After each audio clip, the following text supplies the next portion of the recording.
Welcome to Revolution Radio at freedomslips.com. It's 2 in the morning on the East Coast of the United States. I have no idea what time it is down and under, but it is time for Shiny Side Out with Dave and Mecky. So I hope you have your tinfoil hat all made and cinched down tight over your ears. So take it away, Dave and Mecky.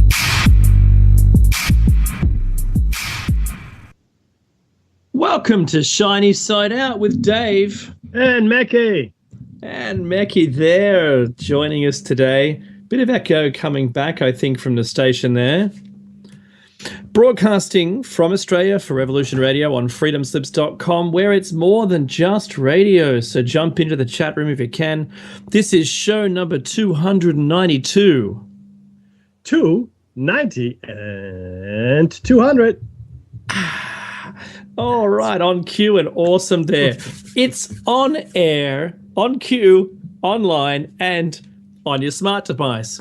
So grab an app to listen anywhere in the world, or the universe for that matter, as long as you can get the Earth's internet. But you can listen on a Grace tabletop digital radio if you don't like any of that stuff. Just get one and sit there like a wireless, get a wireless, but it's a digital wireless. It's awesome.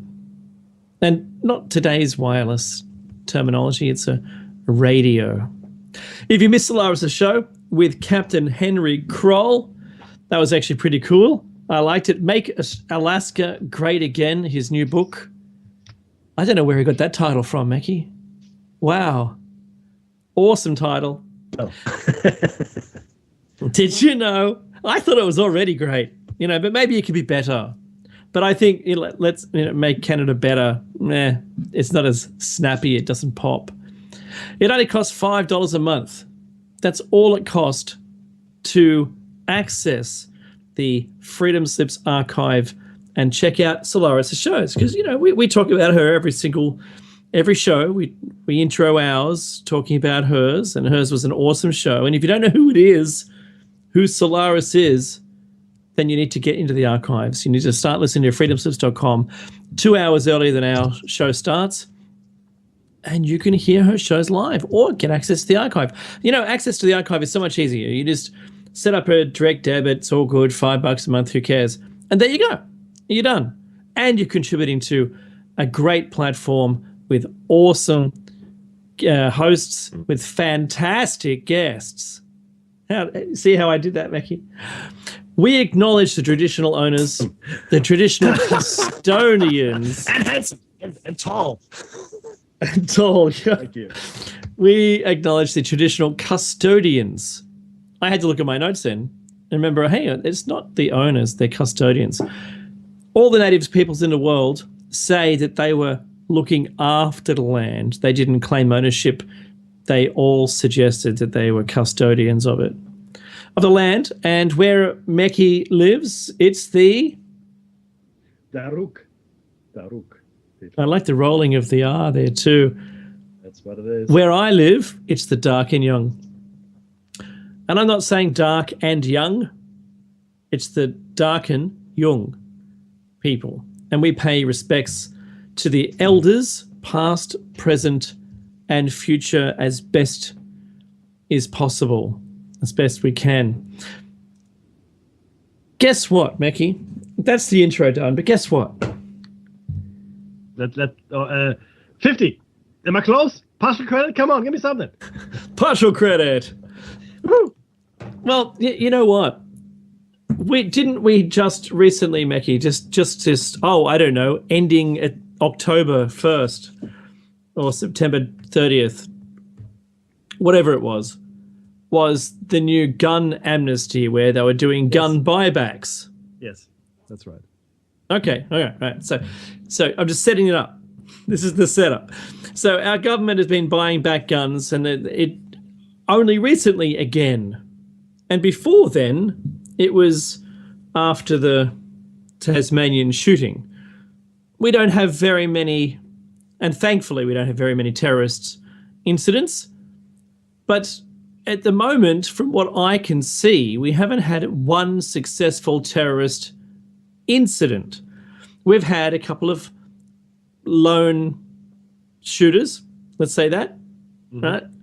People the shooting of the I think the auditor or the accountant in the police center, I don't know whether you truly classify that as a terrorist incident. But you know, I don't have the white paper for the incident in front of me.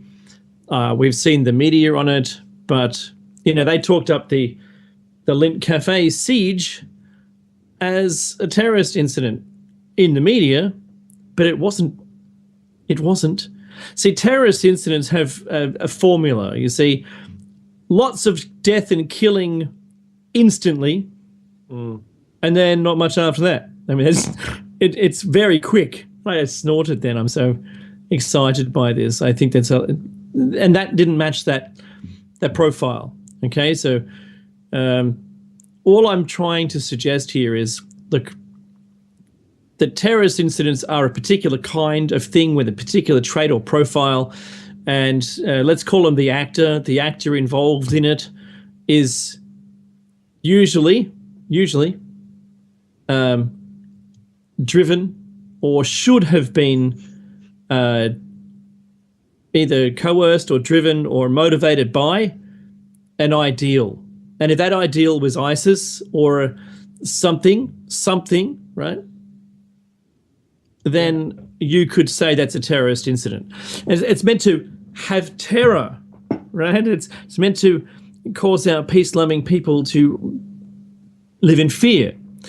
Now, what's actually done that? What's actually driven us to live in fear? The media. It's George Orwell, war on everything, all the time. Who knows? As long as we're living in fear, the government's happy. Now, my beautiful segue, comes from a newspaper article that was published, when was it? The 11th of October, this month. So it was this week. So we've just finished the gun buyback now, and guess what they're announcing there, Mackie? I did lead you into this one because I've sent you the link already on this story. I couldn't believe my eyes. So it's okay. I was surprised, yeah. Surprise is not the right word. I think, you know, my friends would have said taken aback by this. Surprise, I'm not so surprised anymore. Yes. I'm sure that you're the same, Mackie, when you see the militarization of police and, you know, the stripping of weapons from the public. It ends up being a ruling class, and it ends up being authoritarian. You end up with, you know, I was going to say an oligarchy, but you end up in a position where it's feudal. There's two different layers. The poor people at the bottom being controlled. Now, how much of that control? Before, I have to say that before all of this stuff, we felt as though it was almost classless. We knew there was stuff going on. We knew people either had money or they didn't have money, but we never considered it anything else.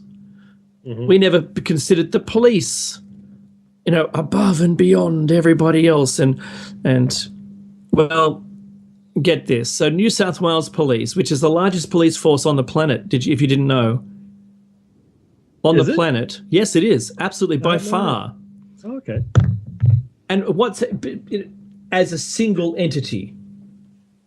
I'm not saying the US police force, but you know, you have to understand that New South Wales is very, very, very large. So it is. So, you know, bigger than Texas. So what we have here is the New South Wales Police to gain M4 machine guns is the title. And it said elite police officers from New South Wales Public Order and Riot Squad are undergoing training to use high-powered M4 machine guns and will soon patrol the streets with them. What? Machine guns? Now, they almost look like M16s. They're a bit more compact, but they are assault rifles for all intent. Military style assault rifles. I don't know if you have seen the M4 or not, but in Germany we use the M1 to shoot people. No, just things. Just to shoot. Right. Just to shoot. But I don't know. It's it's disconcerting to see that. But then again, recently, Dave, I've seen a lot of black-colored police cars. They're the riot squads, special response teams and things like that. They're actually called the riot and it's the riot and crowd control or something like that, or public order. Sorry, riot and public order. That's what it's public order. And they're all decked out. They're all in gear. And even at the airport, regular police have taken to wearing a military-like, I guess, gear, right? So they've got the pants with the cargo pants with the side pockets, things like that, or even the coverall. They stopped me and confiscated my pen. I was held by four police, and I missed my flight a while ago. I don't know if I've shared this with you guys, but yeah, so they confiscated my pen.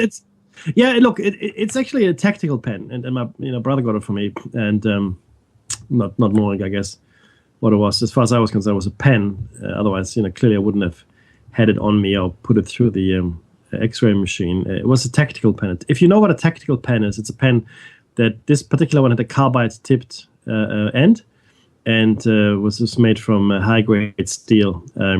So if you know what you're doing, you could potentially use it as a weapon. And it was classified as such. Therefore, it triggered the alarm, and the police confiscated it. Having said that, I have traveled with that pen overseas and many, many times, and I didn't make any special efforts to hide it anywhere. It was just in my computer bag with all my other stuff. And this time it was picked up. It worries me that all these other times it wasn't picked up. I mean, if it's classified as a weapon, then it should be picked up every single time. Is my opinion. But I won't take a pen like that on the plane. I had again. Well, no, you won't. And what happened to it? They just threw it in the bin, right? Yeah, I guess that's what happens. Yeah. You don't even get to. There's not like an envelope that you can. Like a mailing pouch that they say, look, we'll mail it back to your house, right? It'll cost, $1 or something. So if you pay $1, we can have that shipped back to your house. There you go. So just sign this here and we'll ship that back to you. No, it just goes in a bin.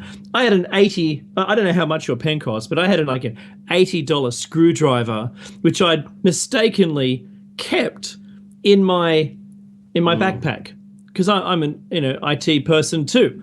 So all I was doing was flying there to fix something and coming back. That's all my task was, and I needed a screwdriver, but not on this particular occasion. I could have done it. I could have done without it. $80. It's a nice one, and they go, "You can't take that on board." And go, "Why? I need it at the other end. Well, you're going to have to buy one. We're throwing this away." I said, "Is there a locker I can hire? Because I'll be coming back this afternoon, and can I put it back in? Can I get a locker?" Oh, it's too late. Your flight's about to leave, so we've held you up for 40 minutes. They do the swab on the bag, and that came up negative. They could type in and look for some history and find nothing, right? However, they don't. They just drop it into a bin. That's it. You're not getting it. The last thing, Mackie, that I got pulled up at the airport about was a first aid kit, perfectly sealed because it came with my backpack. A first aid kit. Yeah. What was in my first aid kit? Some bandage, a whole bunch of, elastoplasts, things like that. Mm-hmm. There was no liquids or anything. There was no creams or anything. This is It had one of those clips, the clips when you put the bandage on, it's got elastic between the two aluminium ends. It's got that stuff, right?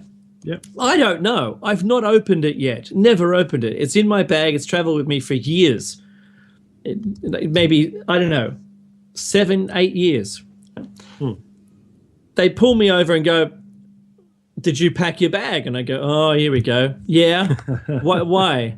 What have I done?" And he said, "You've got something you're not allowed to take on board." And I go, it's like, okay, well, the screwdriver was last year, so I haven't got a screwdriver. I said, "What is it?" And I go to touch my bag, and he says, "No, sir, you're not allowed to touch it." Right, okay, well, then you do it. Where is it? Advise me what it is. And it ends up, it was a first aid kit. And I said, "I've been traveling this with years, right? Years and years and years. What's wrong with the first aid kit?" He goes, "There's a pair of scissors in it." All right.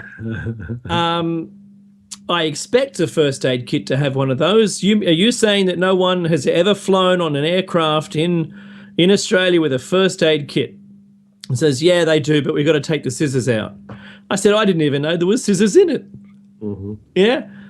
I can't imagine how I'm like your pen, Becky, or a knitting needle.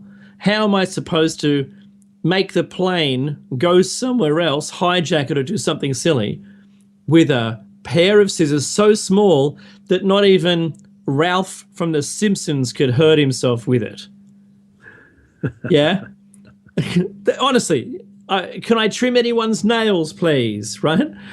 It like nail clippers. You can't take nail clippers, even though it's only got like 2.5 mil or a 16th opening front. Oh, you can't take those on board. No.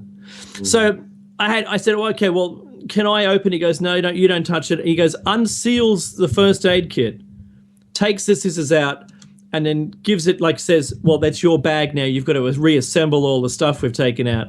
And I do that, and I wave goodbye to the scissors.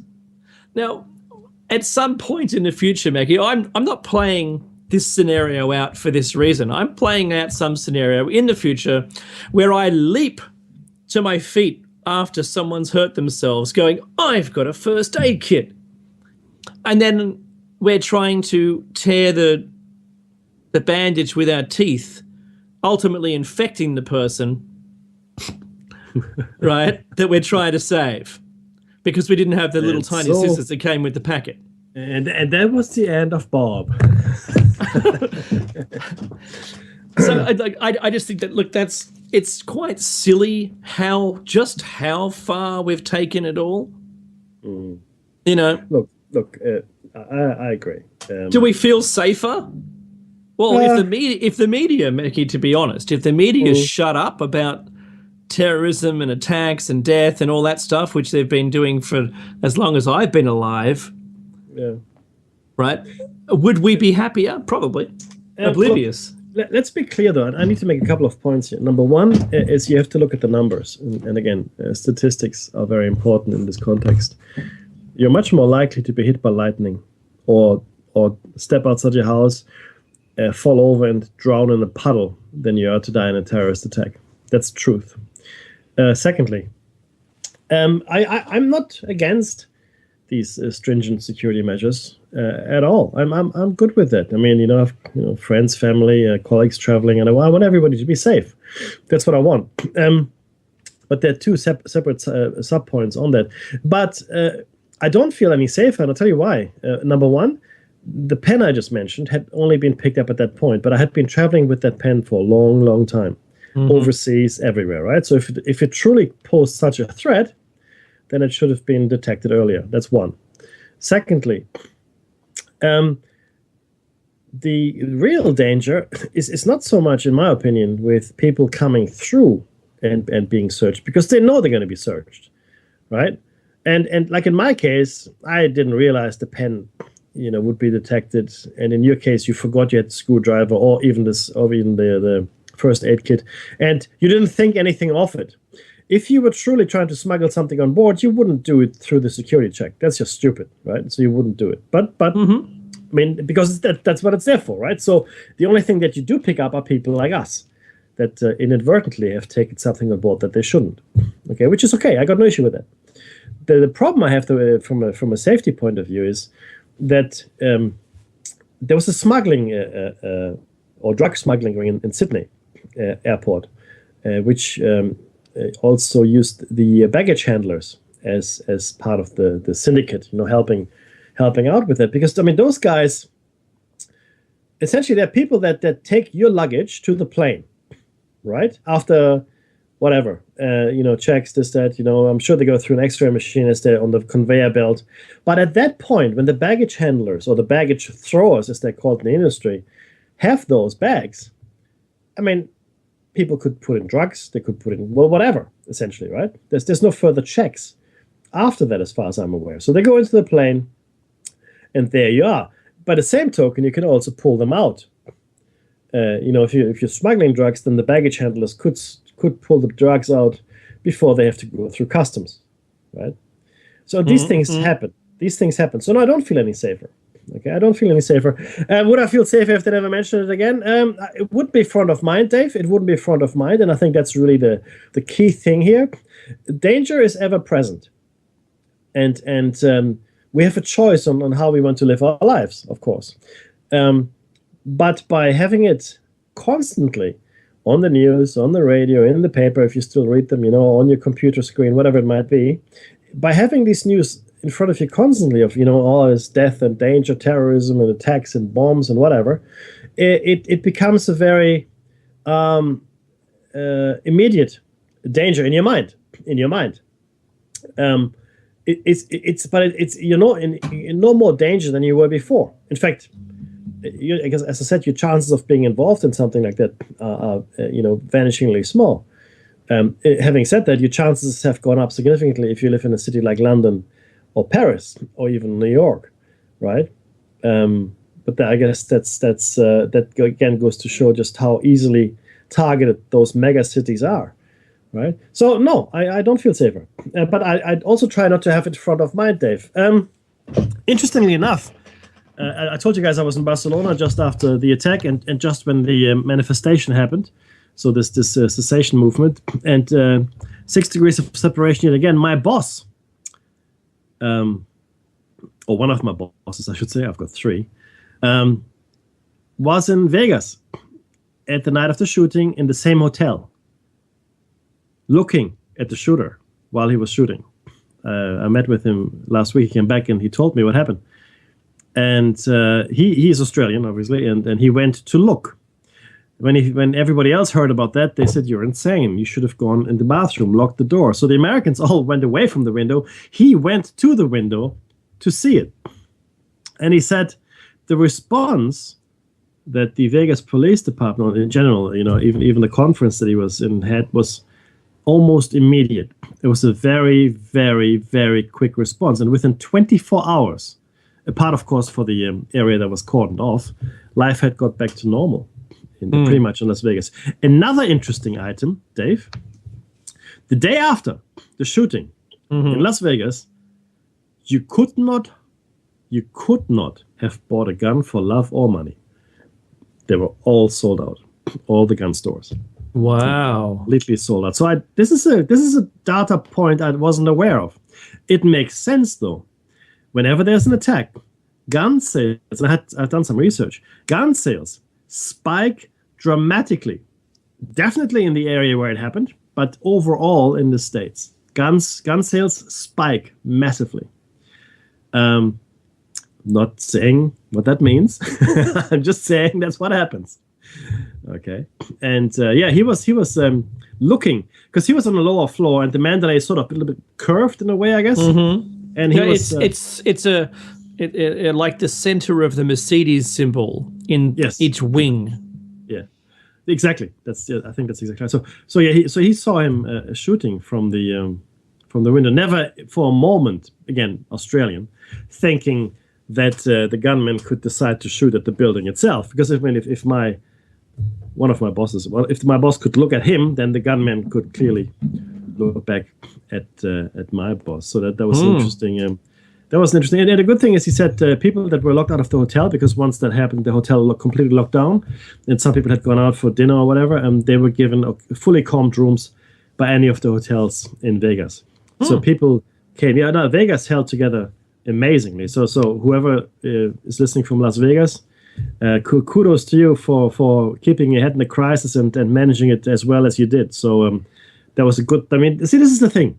This is the thing, Dave. I'm sorry, I'm going a little far afield with this, but when you watch these shows like The Walking Dead or 28 Days Later, whatever, but essentially, all these shows portray is the worst in humanity. The worst comes out, right? Always the worst. And I'm not saying that won't happen.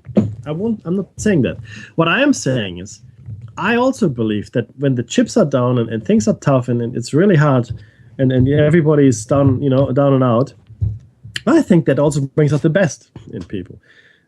So in Australia, for example, I think if the dead rose and started eating the living, the response or the show that you would have produced here in Australia would be very different from the one that you would see in the States. I mean, first of all, there's no gun culture and all this stuff, but also Australians, and by their very nature, come together more readily, more easily. The spirit of mateship is still alive and well. And I don't care where your parents were born, right? But if you were born in Australia or you lived in Australia for 20, 30, 40 years, you are Australian, right? You are Australian, and not just by declaration or citizenship or, like as a formality, but your soul or your outlook or your spirit, whatever you want to call it, makes you Australian.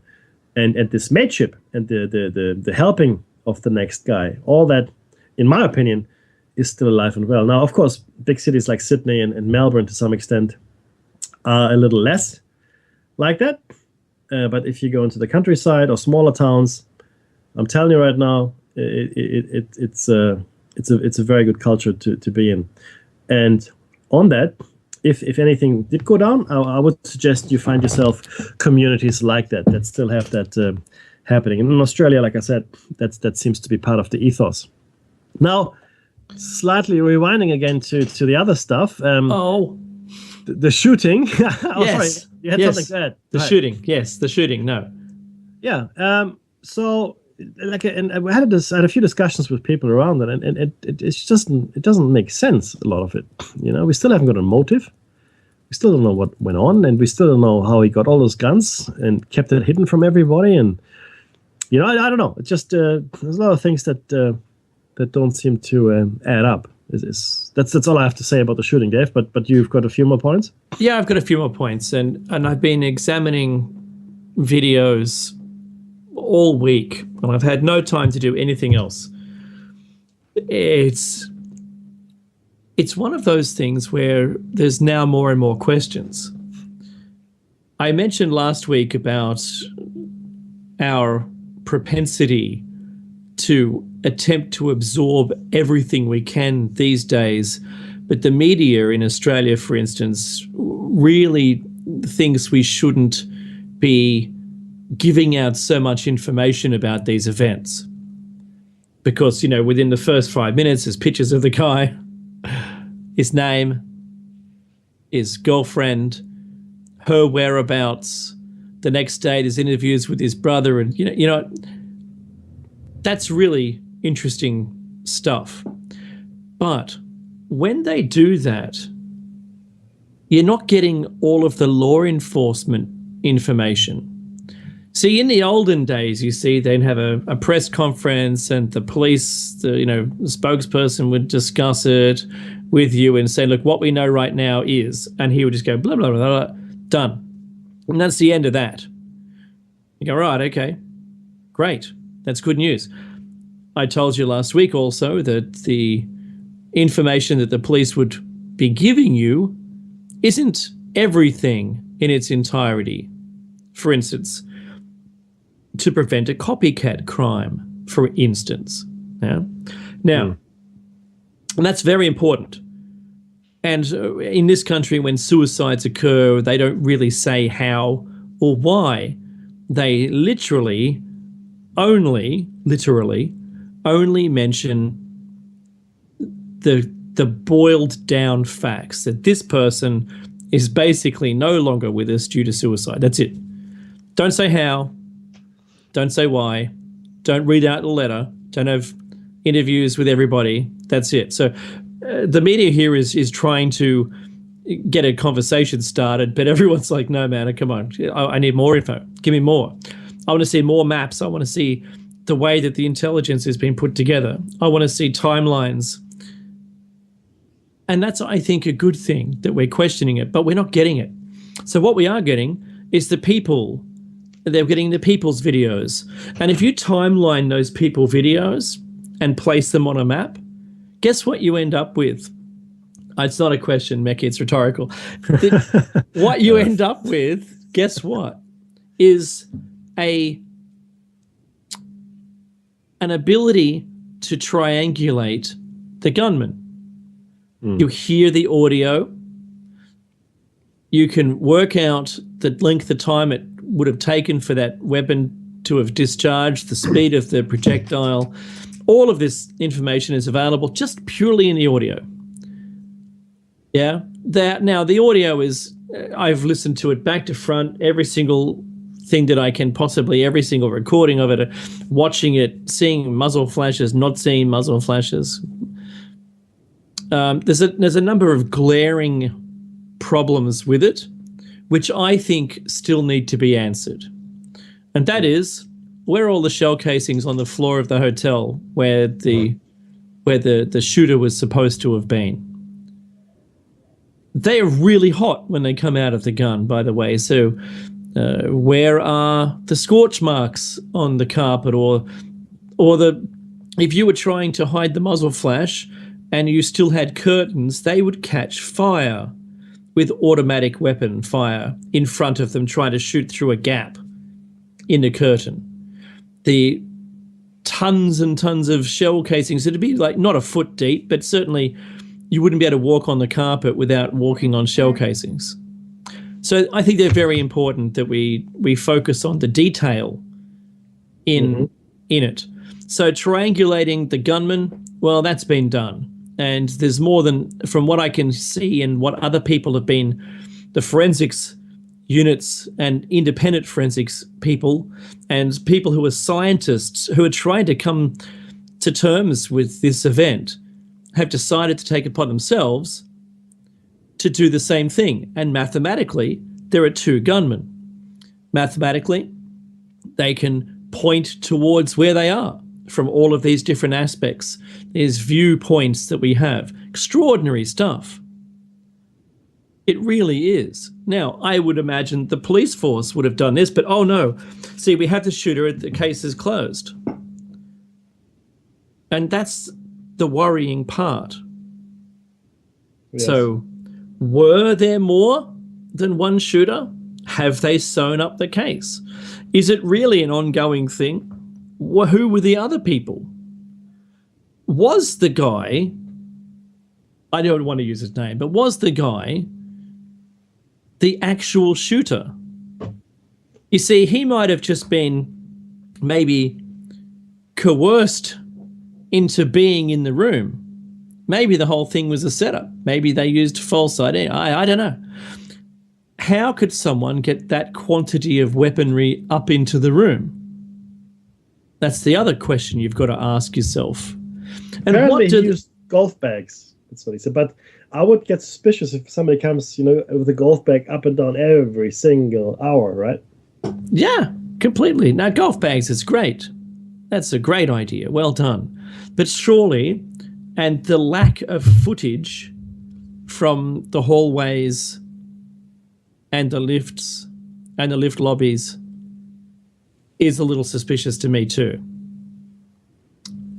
Just like with that other thing that occurred with some planes back on a date we can't mention, there was a lack of video footage of one of the highest secured buildings in the US.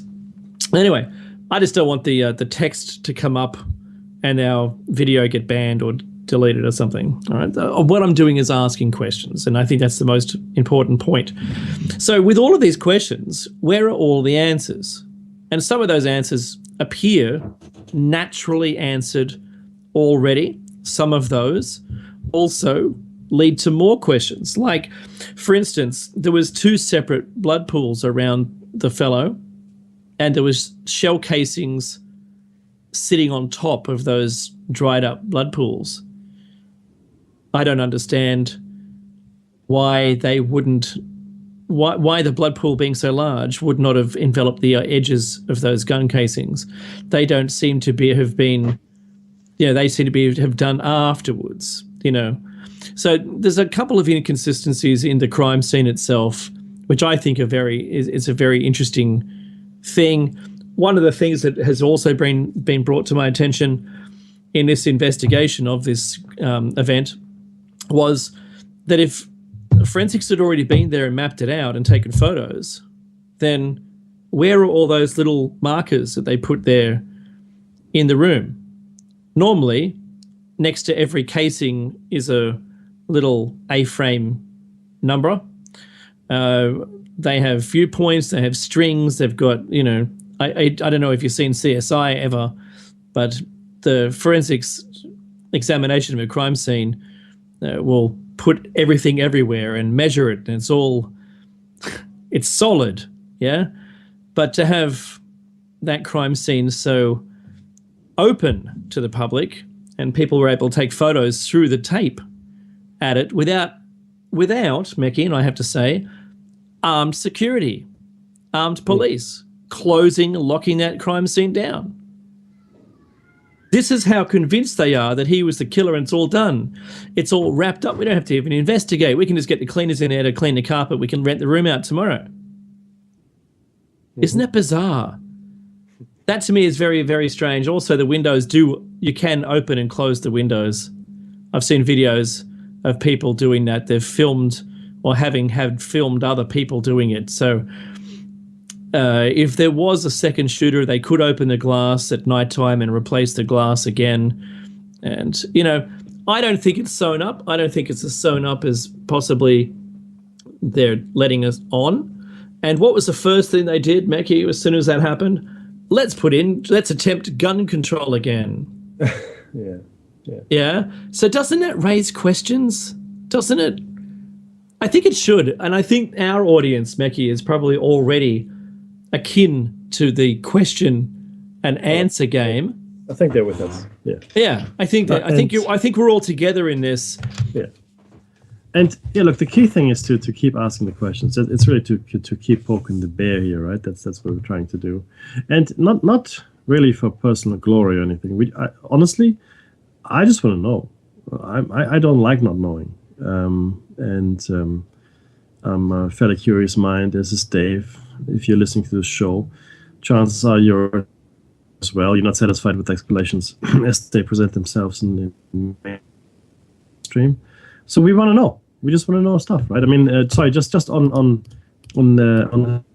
another related topic, though. There are two things I need to mention before we can go into today's show topic, which, by the way, is languages, language confusion, original language. What is it? What does it mean? And really, the crazy similarities and parallels that you have across the world in some of these things. It's really like the flood myths. Anyway, the two things that I wanted to get everybody's attention towards is, one, the horrific fires in California. The worst ever. The worst ever. They're the worst fires. People die. Thousands of homes have been destroyed. And unfortunately, in my opinion, coupled with the hurricanes, in fact, there's a hurricane on the way to Ireland. Yes, yeah. I saw that. What? But Mekki, I've got something about the California fires too. Go ahead. Yeah. Well, the house I lived in, and everyone's welcome to have a look, and it's 1090 Rimwood Drive, Anaheim, California. It's the house I lived in. The fire came to across the street, but I'm unaware if the house itself was damaged, and I made contact, believe it or not, through Facebook. Thank you, Facebook, for being alive and well and spying on everyone, as you do, as Google does and all the big entities do. But I made contact with the Anaheim Fire Service, and I've asked them that once they've been able to, I gave them my quick backstory. I said I lived there when I went to school back in the 80s, and I really love to know that house was intact or whether it was destroyed. And, just for peace of mind, I'd love to, know whether it survived it. The owners of the house, when I was living there, have sold it to some other people. So I've got no real connection to it except for just some, memories. And they said that they haven't done an audit of the area yet. So sadly, I'm still unaware. There's some news stories here and there, and there's a red color on a map where the fire has been through, and most of the houses, Mekki, that were destroyed in the Anaheim Hills fire, or the Canyon 2 fire as it's known, were all of the multi-million-dollar houses on the ridge. Yeah. So the house that I was in was one street down from that, and it looks as though to me that it might have survived, but I don't know. Because one day I'd like to get back there and have a look. But when I was looking at the photos, it's an extraordinary fire. Everybody's houses were leveled to the concrete slab. And all you see is an occasional tree. Now, most of those trees were gum trees because they actually love fire. They breed with fire. Yeah. Fire is the enabler for them to propagate or sow their seeds. Their seeds germinate because of fire. In fact, anywhere the fire is touched on a gum tree, it'll shoot another branch out from that point if you don't know it. So extraordinary scenes, Mackie. You know, some of those photos look like Australia. I didn't know where it was for a minute. There's so many gum trees. Yeah. A friend of the show's, and I don't want to necessarily mention his name, but you might have seen the Facebook post, posted something about directed energy weapons. And the way he described it was, if you look at the debris or the damage that had been done to those houses and the wide areas, the lack of ash, the lack of smoldering, in fact, right? They almost completely, the almost complete destruction, Dave. I mean, it's like the 9/11. You know, oh, I should have said that. It's like 9/12. Here we go. Can't monetize this one. So, no, but if you look at the two towers collapsing with very little in the way of large debris. I mean, there was some, but most of it just seemed to powderize. Right? It's just pulverized into you know, like not even a powder, a very fine powder, in fact. Right? So with the if you look at the damage that these areas suffered in California, and the lack of, like I said, smoke, ashes, and so forth, smoldering, he posted the thought that, well, was this a directed energy weapon that was used on this area? And if so, well, you know, then you have to ask yourselves, why is this some kind of test, horrific as it is, or what was it? I don't know. But look, it's just something I want to put out there. It is a great question, Mackie. When I was looking at those photos too, like when I said just down to the slab, you know, very few people these days have a fireplace, like a stone or brick fireplace. To be honest, not in SoCal, anyway. And I noticed that it was a white powder, ash. It was completely burned. There was very little of any of the wood material, housing material, gyprock, anything in the house construction that was left. Yeah. That's it. That's you know, it's odd. I think. Complete. Well, you know, it certainly stands out to me. And when you guys in California were having the fire, you know, it reached, was it 30 degrees the other day? And if you're unaware of it, September was the hottest September in Australia on record. Yeah. On record. So, and I've given this example 1,000 times. I'm not going to elaborate, except for you can't keep having hotter and hotter and hotter and hotter days.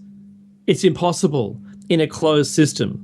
So something's broken in the closed system, and I don't believe, and I've yet to be proven, that it's simply the gas in our thin layer that is making this hotter and hotter and hotter.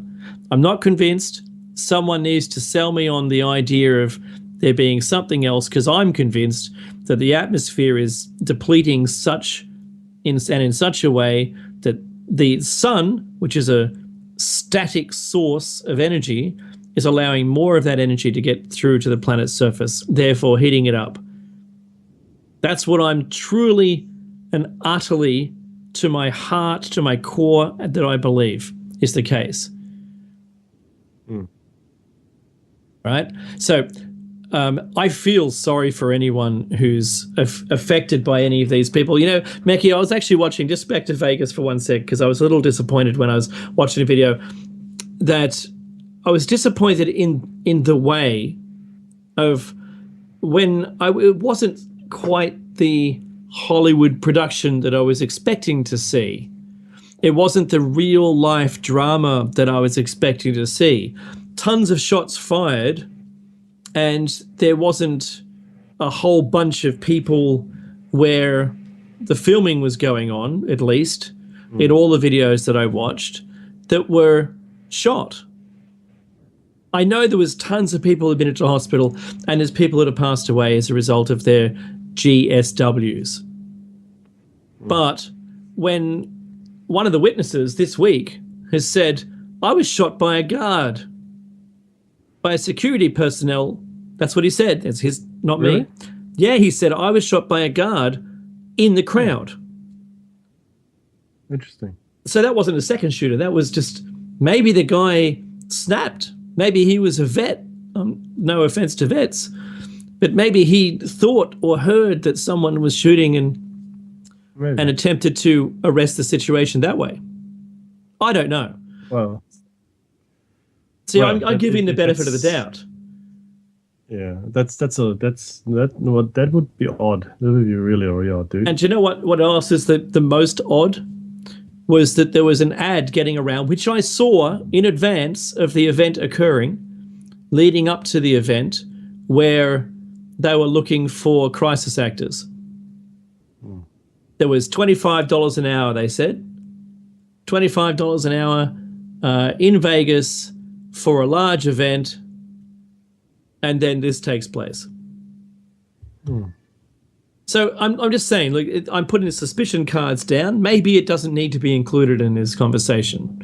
But I really am concerned that there is this much effort being put out there, either by an individual or a group of people, or however it is. Imagine, Mekki, if this was a Hollywood film. Just imagine it. Just wipe all the realism away from it, right? So you've got, you know, something like Jason Bourne or something. He walks into a room and there's a situation going down. Okay?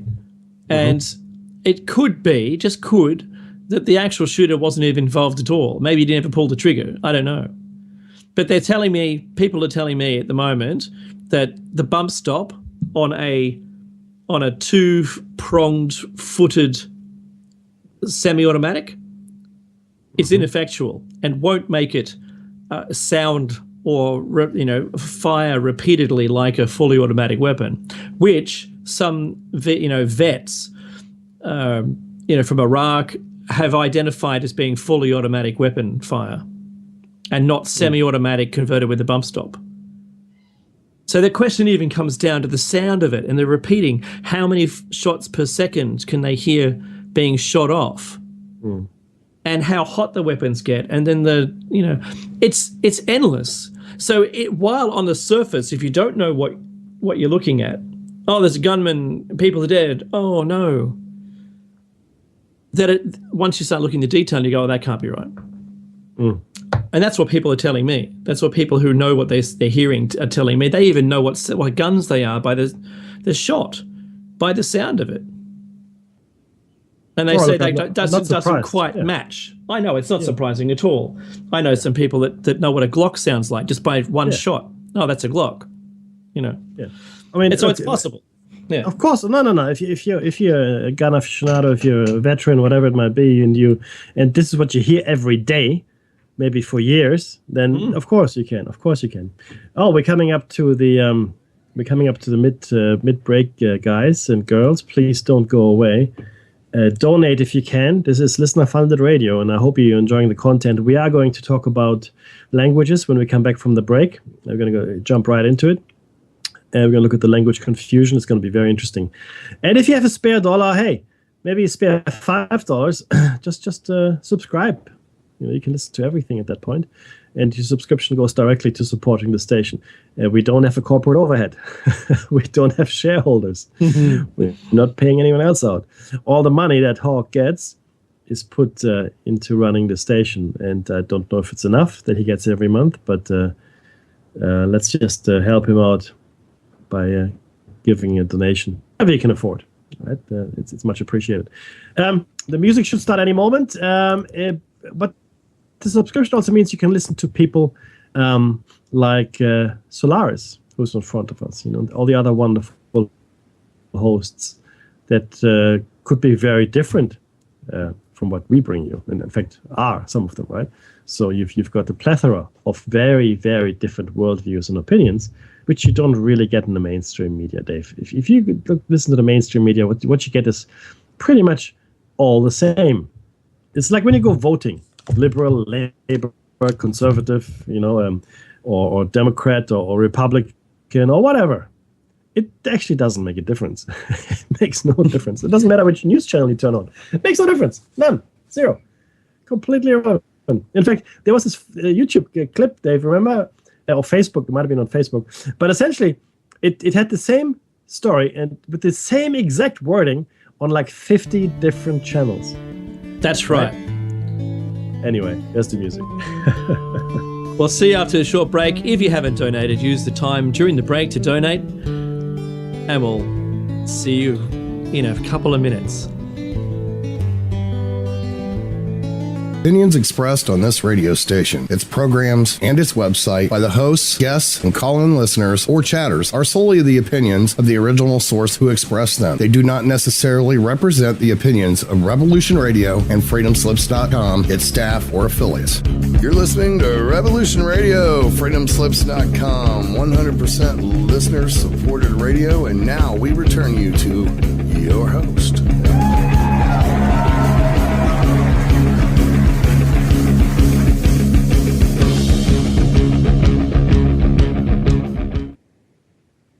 You're back with David Mackey's Shiny Side Out on freedomslips.com, the #1 listener-supported station on the net.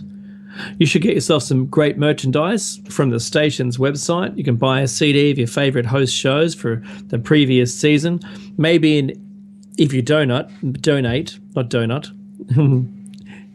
you donate, you can receive something like a gift, or it is a gift, in return. An EMP-proof thumb drive with survival documents on it, or a seed pack with 75,000 seeds, which is a Mylar pack, I suppose it is, which you can keep in your freezer for years until the S hits the F, and you may need it. Things are looking like you really should be getting on board. I think you should be prepping. I think there's a willingness there to accept the situation that's now becoming more and more global as we speak. It really is. Mm-hmm.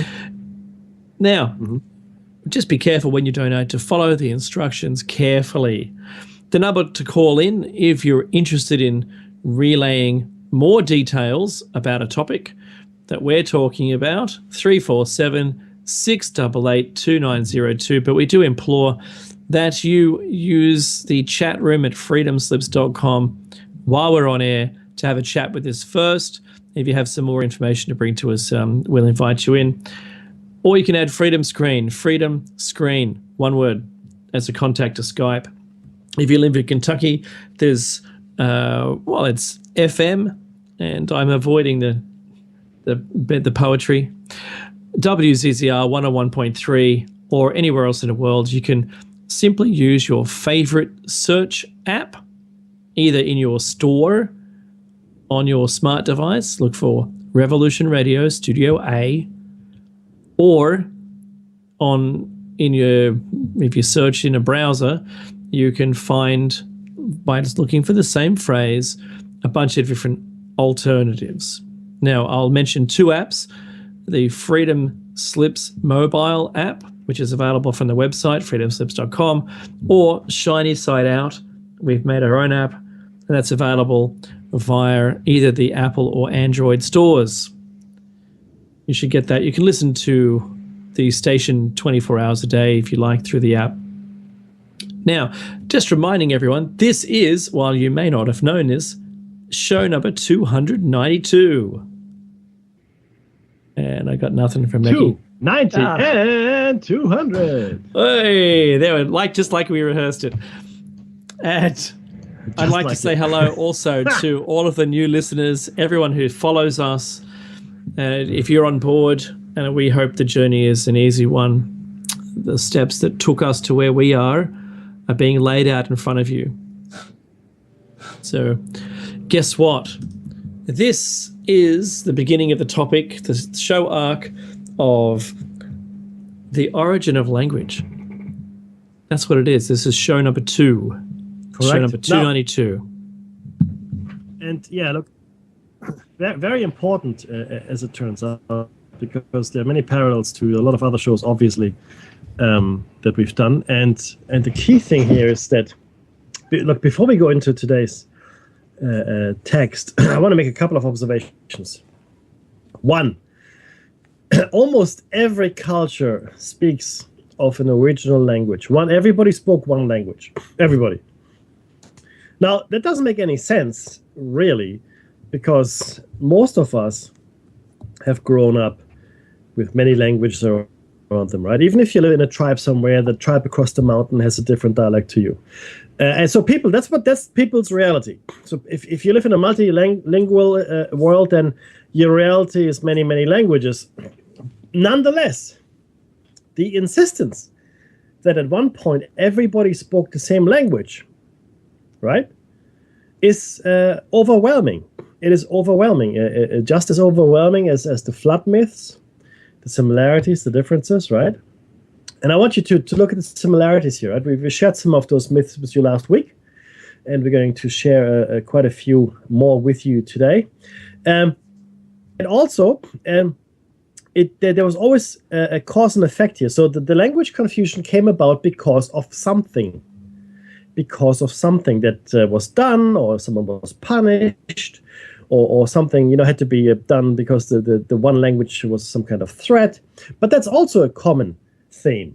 Okay, It didn't just happen. The language confusion didn't just happen. Even the one myth, in fact, that's exactly what it said. One day it just happened. So these are people that might have been well away from whatever happened that caused the language confusion, right? Which adds more credence yet to this myth. So something happened, punishment or otherwise, we don't know. Now, we're going to jump right into the Amazon, or the Amazonas in Brazil. Last week we covered the rest of the Americas. Mexico we had, North America at large, but we didn't quite finish with Amazonas, and then we go into Europe and Africa and then see what happens there. So the Ticuna people of the Upper Amazon tell that all peoples were once a single tribe, speaking the same language, until 2 hummingbird eggs were eaten. It is not told by whom. Subsequently, the tribe split into groups and dispersed far and wide. The reasoning here is not given or why that happened, but clearly eating those 2 hummingbird eggs was something that shouldn't have happened. And it brought about the language confusion. Again, the key thing here is that once all the people spoke the same language. Dave, tell us about Europe. Well, I just want to focus in on just a little on the hummingbird eggs. It's an extraordinary thing that if, I'm trying to think of it from their perspective. So the Ticuna people being told about an event where there was possibly an eyewitness or someone advising them of how it all happened, showing them something. Now, hummingbird eggs are small. They're quite small. So the hummingbird's tiny. So these eggs are really small. So what was it? What could it have been in there? Yeah, you see where I'm going? So was it something very tablet-sized? Were they given tablets of some kind? Was it just something they wouldn't have had in their language? They would not have had injections. They wouldn't have had tablets made by pharmacies, big pharma. So it seems to me something quite as innocuous and as small as a tablet might have been given to people to raise their brain, or be able to put them different places and teach them different, make them forget everything, maybe put them into places where they've got to learn everything from scratch. Wouldn't that set us back 1,000 years, having to create language and society all over again if we just forgot? So I think that's a really interesting point there, Mackie, in that story. In Europe, I like where you took that. Yeah. Yeah, thanks, man. In Europe, in ancient Greece, there was a myth which told that for ages men had lived without law under the rule of Zeus and speaking one language, gifted to them by the god and goddess of ingenuity, Phalareos and Phalarion. The god Hermes brought diversity in speech, and along with it separation to nations and discord ensued. Zeus then resigned his position, yielding it to the first king of men, Pharonius. Now, interesting thing. Go on. Yeah. No. So Hermes came along after the creation of harmony and brought diversity. Isn't that extraordinary? Absolutely. In fact, now we have somebody we can blame. Now Hermes, interesting enough, is the messenger of the gods. Same as Mercury. Mercury and Hermes are the same entities. One is Greek, one is Roman. But Hermes. So he's the guy that has the wings on his ankles. Mm-hmm. You know, the guys that zips around and so forth. So he was. I blamed, I guess you can call it. You've done that already. Language. He's right. Yeah, and in some myths, he's actually he's meant to help us, which is also odd. But anyway, it's nice. So we know who's to blame now. So it's Hermes or someone like that. In Norse mythology, the faculty of speech is a gift from the third son of Bor, Ve, his name was, who gave also hearing and sight. When the sons of Bor were walking along the sea strand, they found 2 trees and took up the trees and shaped men of them. The first gave them spirit and life, the second wit and feeling, the third form speech, hearing, and sight. So speech, hearing, and sight have been put in together here. And again, it is the gods who are blamed for that. Now, this is an origin, not a confusion of speech legend. Go ahead. In Africa, the Wasania or Sania, a Bantu people of East African origin, have a tale that in the beginning, the peoples of the earth knew only one language. Consistency, that is. Can you hear that? But during a severe famine, a madness struck the people, causing them to wander in all directions, jabbering strange words, and this is how different languages came about. A god who speaks all languages is a theme in African mythology. 2 examples being Ishu of the Yoruba, a trickster who was a messenger of the gods. Once again, a messenger, Mackie. Oh, yes. Ishu has a parallel in Legba from the Fon people of Benin. Another Yoruba god who speaks all the languages of the world is Orunmila, the god of divination. So here's 2 places, and now they might have had some cross-contamination because they're all in the same continent, but they have the same theme. And this theme is we're seeing now consistently from all of these countries. Mackie, how extraordinary is it to have different countries with the same theme, like in the flood myths? I know. It's weird. It doesn't stop there. In fact, now we're going to look at Polynesia, and now with the first one that I'm going to share with you, it may be a cross-cultural contamination. I don't know. I'm going to do some more research here and understand exactly when this myth came about. But so this is essentially Polynesia, which is in the Pacific. A group of people on the island of Hao in Polynesia tell a very similar story to the Tower of Babel. Speaking of a god who, in anger, chased the builders away, broke down the building, and changed their language so that they spoke diverse tongues. Now, I don't know if these people had that myth prior to the arrival of Christian missionaries, right? If they did, that would be astounding. But I don't know this for a fact. I just wanted to share it. But the next one, Dave, I think you'll find interesting. Oh, yeah, completely. It's all about Australia. In South Australia, a people of Encounter Bay tell a story of how diversity in language came about from cannibalism. And this is a section of text from this. In remote time, an old woman named Waruri lived towards the east and generally walked with a large stick in her hand to scatter the fires around which others were sleeping. Waruni at length died.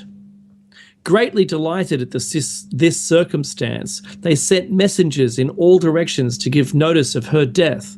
Men, women, and children came, not to lament, but to show their joy.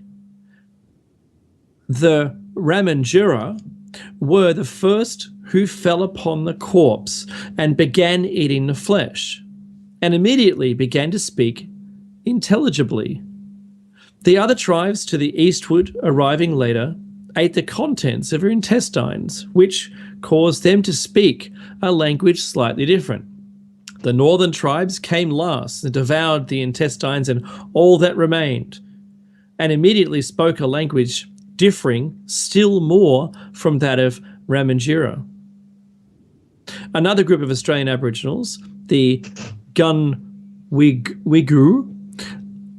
tell of a goddess in the dreamtime giving each of her children a language of their own to play with. Mm. So, Meki, once again, I still see a consumption of something causing the language differences. Something happened.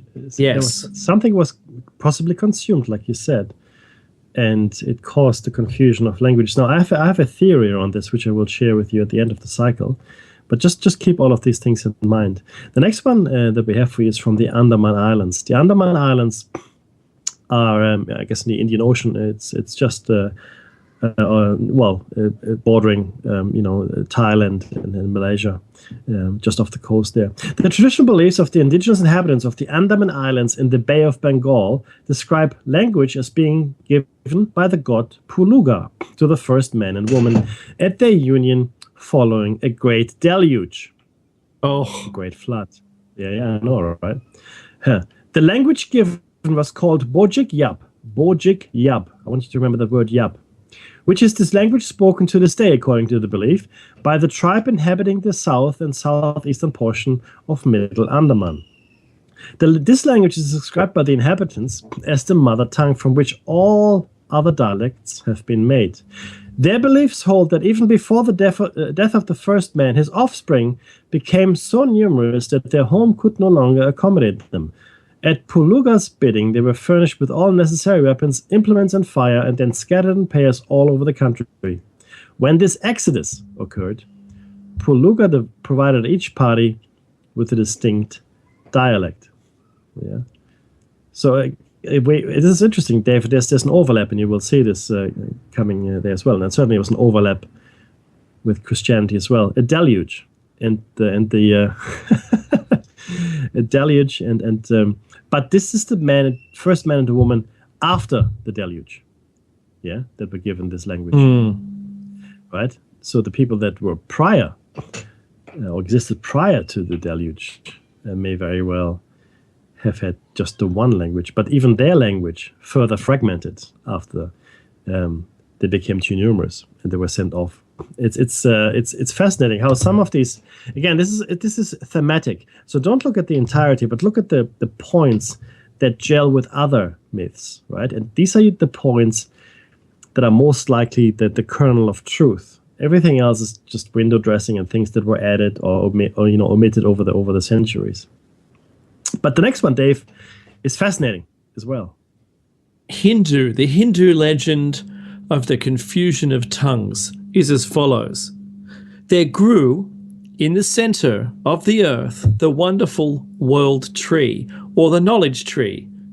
It was so tall that it reached almost to heaven.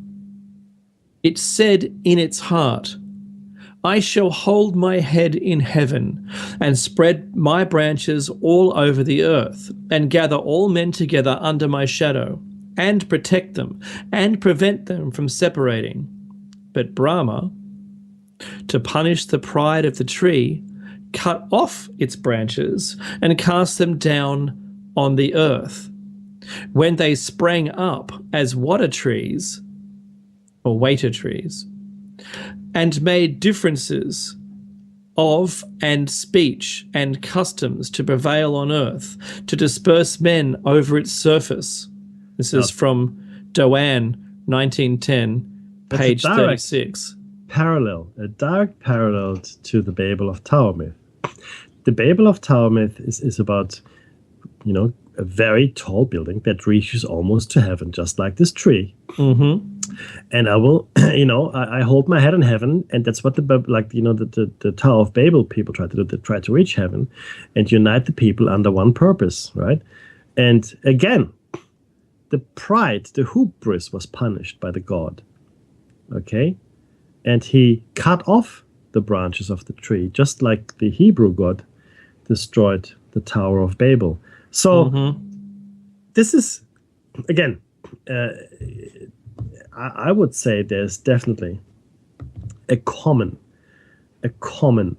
theme runs through this. Yeah, it was punishment yet again, right? And now with you see the fragment that survived in the myth from the Amazon might even have given us the method by which this punishment was meted out. In fact, in the form of little pills, potentially, right? Maybe they calcified our pineal gland. Sorry, maybe something else happened. I mean, we'll come to that in a second. The next one is Armenian, and this is very interesting, guys. So just listen to everything here. The Armenian tradition of the confusion of tongues was to this effect: the world was formerly inhabited by men with strong bodies and huge size. And I put giants there in brackets. Right?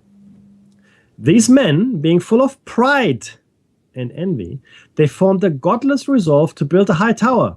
But whilst they were engaged on the undertaking, a fearful wind overthrew it, which the wrath of God had sent against it.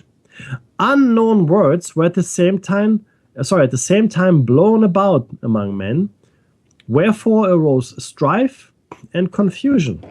Yet again. So again, cross-cultural contamination, possibly, but it is the little extras that make it interesting, right? Different mythologies remember different things. In this case, we're talking about the giants. Okay, the other one just before was talking about a flood, and the one before that, there's such a richness in this, and if one takes them, not necessarily at face value, but compares them and tries to extract the morsels of truth, a very disturbing picture emerges. And I'm not just talking about the myth of the language confusion, I'm talking about mythology in general, specifically the flood mythology. We seem to be getting punished all the time. And you know what's funny, Dave? Before we go on here with the text, I'll tell you what's funny. Rhetorical question. The movie Alien Covenant, and before that Prometheus. Yes. So, now, in my opinion, Prometheus showed a lot of promise. Alien Covenant, not so much. But again, it was a theme of punishment. And it's interesting that it should come into popular culture this way, because the builders, the engineers, right, that allegedly created humanity, or at least started off the Earth on the evolutionary path to humanity, punished us for some reason. And that's why we all fell, into Barbary and so forth. And only in the movie, at least, some thousands of years later, were able to find the engineers. So again, it even echoes in popular culture, and obviously this comes from people who have been exposed to these mythologies as well, right? So it finds a modern expression. Yet again, the punishment of the creator gods that we somehow encouraged or deserved. Who knows? I don't know, right? But it's a very powerful theme. Now, Dave, the next bit is obviously the one we are most familiar with, but please go ahead. The confusion of language in Mesopotamian tradition. There are two known cuneiform accounts that deal with the confusion of language and undoubtedly derive from the Tower of Babel episode of Genesis 11. The earliest, probably from the early 3rd millennium, this is Kramer 1970-108, is part of a longer epic called En-Merkar and the Lord of Aratar. In it, the spell of Nidimud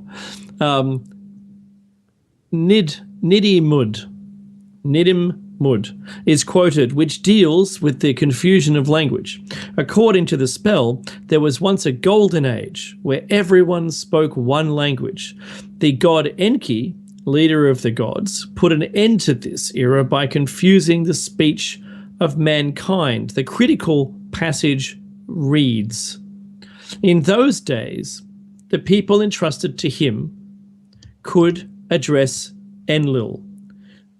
Verily, in but a single tongue. In those days did Enki estrange the tongues in their mouths, as many as were put there, the tongues of men which were one." This is Jacobson, 1997, Kramer, 1968, 1970, Cohen, 1973. I'll just finish this last paragraph, Becky. You can take it after this. The second account conforms more closely to the Genesis account, dated only as Assyrian. The legend tells of the destruction of a building on a mound in Babylon by a god. The god also confounded the speech of the builders. The badly damaged tablet has been translated as follows. Meki. He, the father of all the gods, had repudiated. The thought of his heart was evil. Of Babylon he hastens to the submission. Small and great he confounded on the mount. Of Babylon he hastens to the submission. Small and great he confounded on the mount. Their walls all the day he founded, for the destruction, punishment in the night. He did not leave a remainder. In his anger also his secret counsel he pours out. To confound their speeches, he set his face. He gave the command, he made strange their counsel. And again, this is taken from a variety of different texts. Say and Smith, 1880, Smith, 1876, Boscawen, 1876. And 1877. A strong link between the Assyrian tradition and the biblical Tower of Babel account is the use of the word ubalu. Ubalu meaning confounded. This is the same word as Hebrew balal, used in Genesis 11:7, meaning to confound, confuse, or mix. In the conclusion, what is important to note here is that when we theorize and do research in historical problems, we need to take the biblical account of history seriously, rather than ignoring it or attempting to explain it away. In many cases, such as the Sumerian problem, the Bible can provide solutions to otherwise vexing difficulties of historical interpretation, which is true. We should look at the Bible as a history book, if nothing else. Again, Dave, this is a text that predates the Bible by a significant amount. In fact, by several thousand years.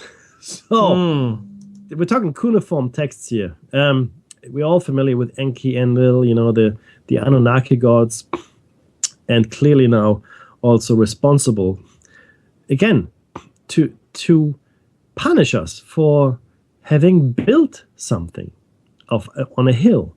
Again, reaching heaven, reaching the stars.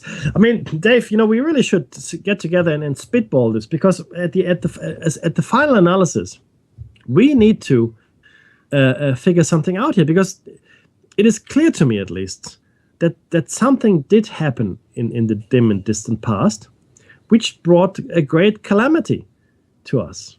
And clearly, for the most accounts here, it was completely self-inflicted. So at the very least, we should avoid any such actions, lest we be punished again. But Dave, tell us about the Mexican Babel legend. Oh, absolutely. Okay. A Mexican Babel legend. We are told they were enamored of the light and beauty of the sun, and they built a high place for his worship. The Pyramid of Cholula is one of the greatest constructions ever erected by human hands. It is even now in its ruined condition, 160 feet high, 1,400 feet square at the base, and covers 45 acres. We have only to remember that the greatest pyramid of Egypt, Cheops, covers but 12 or 13 acres to form some conception of the magnitude of this American structure. It's just incredible.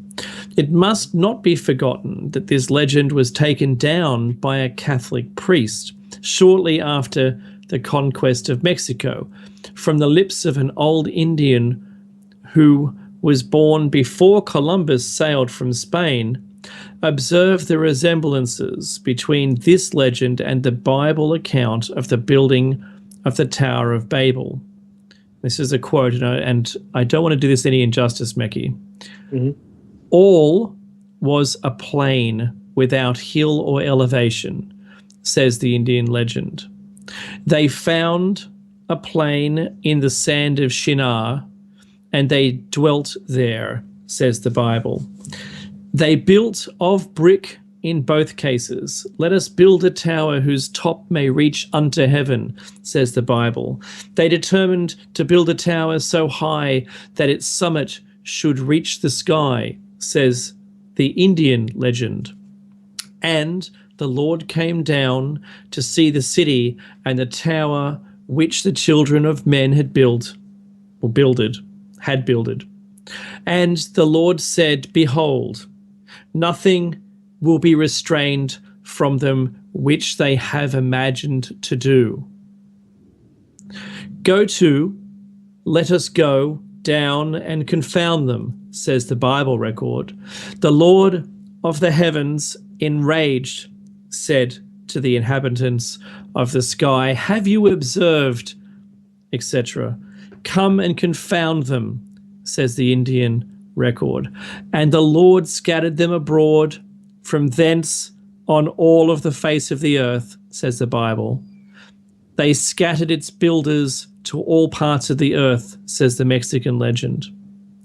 Can anyone doubt that these two legends must have sprung in some way from one another or from some common source? These are enough points of difference to show that the American is not a servile copy of the Hebrew legend. In the former, the story comes from a native of Cholula. It is not told under the shadow of a mighty pyramid in its commemoratus. It is a local legend which he repeats. The men who built it, according to his account, were foreigners. They built it to reach the sun, that is to say, as a sun temple, while in the biblical record, Babel was built to perpetuate the glory of its architects. In the Indian legend, the gods stopped the work by a great storm. In the Bible account, by confounding the speech of the people. Mekki. Both legends were probably derived from Atlantis and referred to some gigantic structure of great height built by that people. And when the story emigrated to the east and west from Atlantis, it was in the one case affixed to the Tower of the Chaldeans, and in the other to the Pyramid of Cholula, precisely as we find the Ark of the Deluge resting upon separate mountain chains all the way from Greece to Armenia. In one form of the Tower of Babel legend, that of the Toltecs, we are told that the Pyramid of Cholula was erected as a means of escape from a second flood, should another occur. Now, this text was taken from a work by Ignatius Stanelli, 1882, Atlantis, the Antediluvian World. I urge you to buy that book if you haven't got it, or get a hold of it. Now, the key things to take away here are, you could argue that this is a cross-cultural contamination. Obviously, Catholic priests, brought the Bible and the legend, but very clearly here, this legend was taken down by a Catholic priest shortly after the conquest of Mexico, before Christianity had a foothold in the Americas. And it came from the lips of an old Indian, and this is just how far back this goes, to the 15th century here, guys, who was born before Columbus sailed from Spain. So this guy might have been in his 70s, 80s, 90s, who knows, right? But he was born before Columbus even discovered the Americas, right? So let's be very clear that cross-cultural contamination had some time potentially to occur, but in my opinion, very little time and very little opportunity, right? There's another account from that part of the world, which is fascinating. It's the flood and the Tower of Babel, and this is from the Aztec nation located in southern Mexico. This is, I guess, in support of this. Claimed they had lived somewhere in northwestern Mexico or the southwestern US for over 1,000 years before migrating south sometime in the thousands or 1100s of AD. Most of our knowledge of these people comes from the Aztec sacred books known as codices, which were kept in their temples and which native Aztec historians used when they wrote their chronicles. In the first half of the 1500s, the Aztec chieftain Ixtlilxochitl wrote Ixtlilxochitl Relaciones, a history relating the archives of his family and the ancient writings of the Aztec nation. He claims they were descendants of the Toltecs, who had passed down the following tale. In this account, Ixtlilxochitl presents the most complete and accurate account of the flood and events at Babel that have ever been found in any ancient civilization other than the biblical account. Dave? It is found in the histories of the Toltecs that this age and first world, as they call it, lasted 1,716 years, that men were destroyed by tremendous rains and lightning from the sky, and even all the land without the exception of anything, and the highest mountains were covered up and submerged in water. Caxton Molatl translated to read 15 cubits. And here they added other fables of how men came to multiply from the few who escaped from this destruction in the Toplipitecoli. It's very difficult to, if you don't hear the word or see the word before the show, to practice it, that this word nearly signifies a closed chest or closed chest, and how after men had multiplied, they erected a very high zacuali, which is today a tower of great height, in order to take refuge in it should a second world age be destroyed. Presently, their languages were confused, and not being able to understand each other, they went to different parts of the earth. Mackie. The Toltecs, consisting of 7 friends with their wives, who understood the same language, came to the parts, having first passed great land and seas, having lived in caves and having endured great hardships in order to reach this land. They wandered 104 years through different parts of the world before they reached Huehue Tlapatalan, which was Ke Tecpatl, 520 years after the flood. This is more, goes the text on here, than an absolutely amazing account. Not only is the flood, the ark, and the tower at Babel recalled, the number of years related is extremely close. The biblical account places the flood at 1,656 years after creation, while this account, the Indian account, the Toltec account, places it at 1,716 years. into the first age, a mere 60 years off. Then, this account states that it took 104 years for the 7 friends to reach their new location, not stating where they left from, but that they began their journey when the languages were confused. Then it states that they arrived 520 years after the flood. Since they journeyed 104 years, that means they began to travel 416 years after the flood. Now we have no way to compare these dates except in the context of the statement about the earth being divided during the days of Peleg. The biblical account indicates that Peleg died 338 years after the flood, which makes the time of the departure only about 78 years off. And since their date for the flood is 60 plus years late, if we correct the departure date by 60 years, we find it to be only off by 18 years. Quite incredible. An account written in the 1500s relating information in Aztec records of events over 3,500 years ago, mixed in with all the other pagan myths and legends of their religion, and is the most accurate account found anywhere else on Earth that the authors were able to find. Dave? I want to state something here.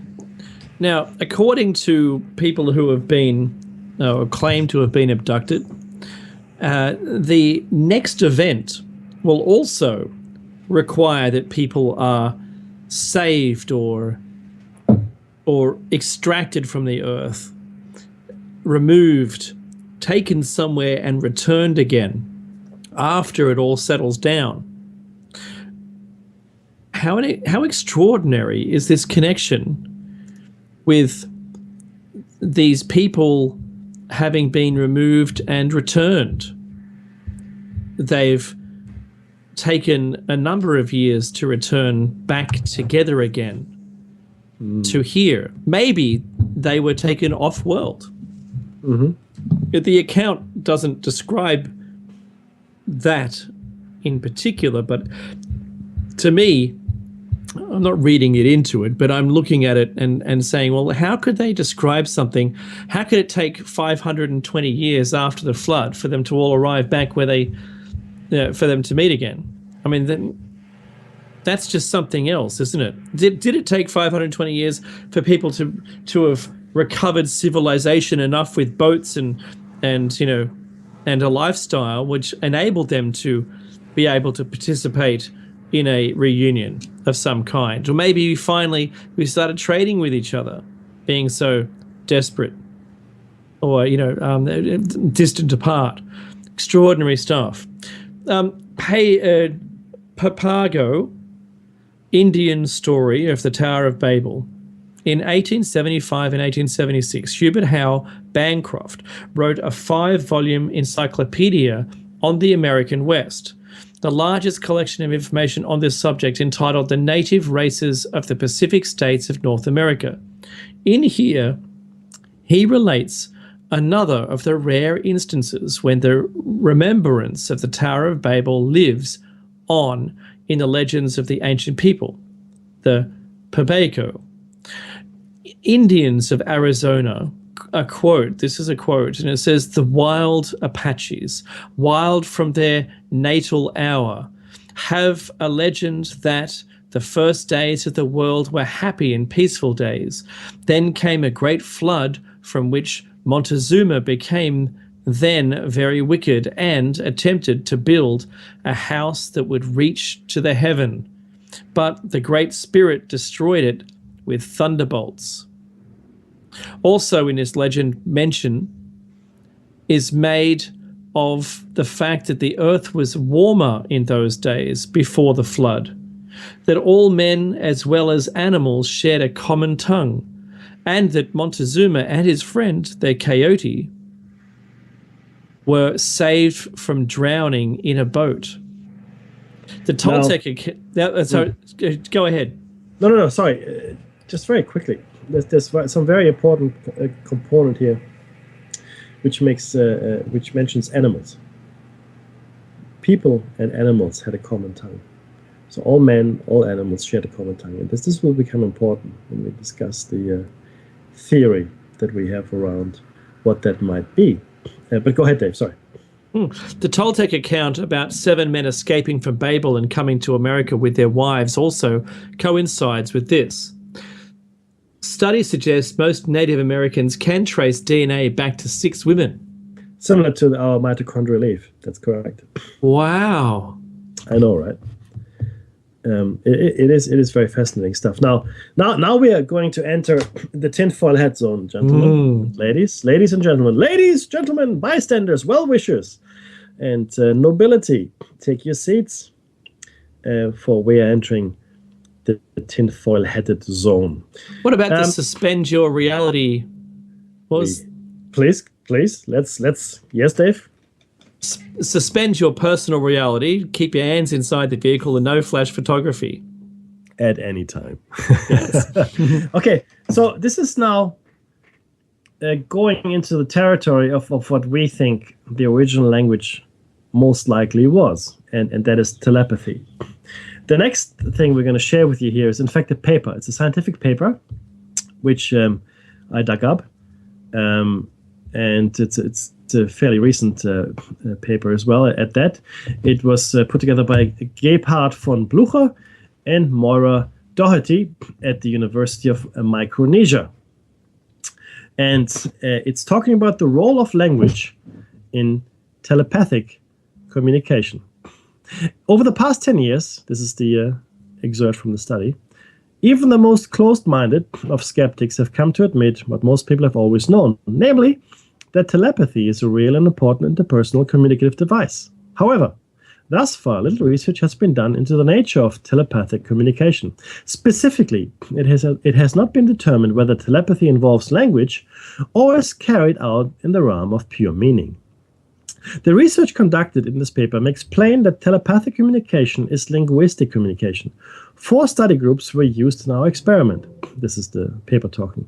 Each group had 20 members and was subdivided into senders and receivers. All members of the first group were monolingual English speakers. Those of the second, monolingual Yap speakers. In the third group, the senders spoke English and the receivers Yap. In the fourth, vice versa. There were also 4 control groups whose receivers were linguistically affiliated as above, but whose senders were dummies. Not literally mannequins, of course, nor persons of subnormal intellectual capacity, but false senders who did not send any thoughts to their receivers. Now, a quick word of explanation, and then a quick comment, and then Dave will take us through the rest. Yap, or Waab, Yapese, traditionally refers to an island located in the Caroline Islands of the Western Pacific Ocean, a part of the Federated States of Micronesia. The name Yap, in recent years, has come to also refer to the state within the Federated States of Micronesia, inclusive of the Yap main islands and its various other islands. So that's what Yap actually. The Yap speaker is a native of the Caroline Islands. Now, secondly, what this study found, Dave is going to share with you. But before we do that, I would like you to think of it slightly differently. What they're stating here is that telepathy is linguistic in nature, meaning you are transmitting words. I think in the original language that was not the case, and I think that's only the case now because our brains have been trained to be linguistic, to speak with our mouth and tongue. So the way we approach communication is through that filter. It's through that filter. I contend that originally telepathy was not like that at all, but rather conveyed meaning, not words, but meaning, right? Which brings me to the animal component. If you have a language that conveys meaning directly, right, and experiences, feelings, things like that, you can communicate to any other brain, to any other intelligence that is equally receptive, of course. Therefore, no language understanding is required, right? You don't need words because you're transmitting meaning. Having said that, once again, one more time, because we have been under the language influence for such a long time, that's now how our brains work. If you're a native telepath that had never spoken a language, you would not communicate that way, in my opinion. Sorry, Dave, let's see what the experiment did. I'd also suggests that if you weren't exposed to telepathy, you wouldn't understand how to use it, like not being exposed to language. In the same way, you can only imagine that if you were exposed to telepathy, that it would light up parts of the brain that you may not have known how to use or how to receive and send with others who aren't telepathic. I can imagine that the latter, being able to, it becomes, once you become immersed in it, like say living in France for, a year, you're going to become pretty good at the language. I think the same kind of thing would occur. I think we have a predominance or a propensity to use language rather than using what I think we were born with, and that's the telepathic abilities. So the experiment was conducted serially with individual sender-receiver pairs. The sender was given a set of 8 pre-printed cards, reproduced below, and they'll be in the show notes, so you can have a look at them. There's like 3 S's, there's a squiggly kind of shape, there's a duck floating on water, a triangle, what is Britain and Ireland as a map, a snowman, an odd shape cross with some arrow tips on them but pointing inward, and the number 57. Each of these, when you look at them, are completely unique to each other in that set of 8. So each sender could, the sender and receiver were always introduced prior to the transmission phase. And that's very important so you can synchronize. Each sender, not that I understand, I clearly must have read that on the internet. Each sender could pick any of the 8 cards and was made to repeat the process 20 times. The receiver would concentrate and try to pick up the message, then indicate what they, or he, as it's just written here, was receiving by pointing out an identical card in his possession. The results by group were as shown, and as a table. As the table makes clear, the percentage of correct identifications between speakers of different languages is, in statistical terms, not significantly different from that registered by the control groups. And control versus experimental is English to English was 12% versus the experiment, which was 62.3%. Yap to Yap was 12.5%. In the experiment, it was 98.7%. Look how high that is, Meki. English to Yap, 12.5 to 12.5. Control to experimental, and also Yap to English, 12.5 to 12.5. So, to me, in the same language, it was a much higher rate of success. It is clear I think because the brains are tuned. Sorry. I think the brains are tuned in a very similar way. That's the imprint that language gives you. It makes, even telepathically now, unfortunately, it seems to be easy to communicate within your language group. Sorry, go ahead. You're absolutely right, Mackie. And I think that people are still, they still construct a sentence grammatically, and they send imagery in the same way. And I'm agreeing with Mackie by saying that. It is clear then that even when the information to be transmitted is presented to the sender in pictorial form, as in this experiment, the sender makes use of language in transmitting it. Of course, information transmitted in an incomprehensible language is not of much use to the receiver. Right before I do that, abductees have also stated that they receive what's called a download. And the download is maybe multiple streams of information at once. If we're doing it sort of like a Morse code machine, you have to understand the language of Morse code. It's only we're trying to do a single thing. Have you ever tried to give solace or comfort to an injured animal who understands the feeling that you've got, that they are allowing you to assist them? That's not pictures, and that's not language. And this is more to Meki's earlier point, where we're not ruining it by language. This is feelings and ideas that's more successful. Mecca, we've only got a couple of minutes to the top of the break. Oh, sorry, to the end of the show for today. What's your sum up at this point?